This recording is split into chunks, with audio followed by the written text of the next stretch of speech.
One of the ways we practice influency at Answer Guy Central is by pointing back at the things we've said here over time. And part of that is self-promotional, hey, look how smart we are, and part is about optimization.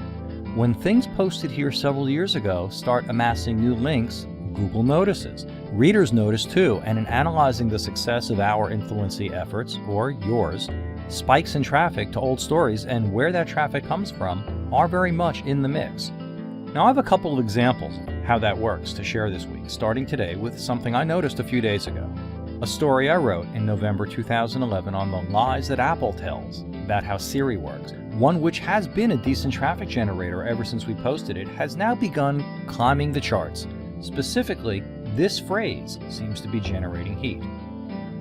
Apple's immense success putting together products that its users don't understand the inner working of and calling that a benefit to those users has ceased to be a sustainable business model. And it's a magnetic choice of wording. It speaks to Apple's entire business model, the idea of user benefit, and even sustainability all in one sentence. It ties the ideas together. It even gains some traction when people search for Apple sustainability, using the green environmental practices context of sustainability as that idea applies to Apple's business practices. And while the last part is just a happy accident, we'll take the extra traffic and long-tail influencing, thank you very much.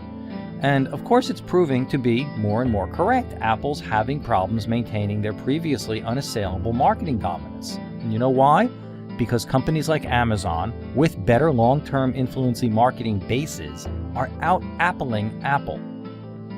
It's merely coincidence that this is on my mind right at the 30th anniversary of Apple's Macintosh computer.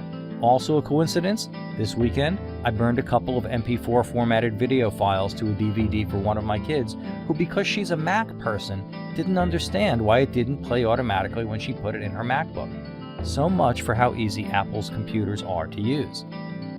This ultimately becomes a conversation about business change, but unless you're sitting on a bar stool, business change is too broad a topic to tackle easily. So let's look backward again at some of what I write about here, but this time, let's contain that walk down memory lane to just the last couple of weeks. We have employees versus contractors and influencing. We have the question of how fast really is. We have Google's Matt Cutts killing guest blogging. We have self-selecting studies showcasing stupid statistics. And we have the death of net neutrality. Now, do you see what I did there? And by there, I mean both. That I found an excuse to refer back to 5 more articles here and make a point about the influency in it. I just pointed you at several pieces, all addressing the way things change and how you can't sustain influency in the long term unless you change with them. Apple, formerly the world's best example of how to build an amazing business by changing everything, has stopped changing. Now, I'm not saying that influency and business change are synonymous, but in pursuing influency, you need to keep an eye on the way your business, your customers, and the environment you all exist in together are changing. And that's simple, right? I'm the Answer Guy, and I'll be back.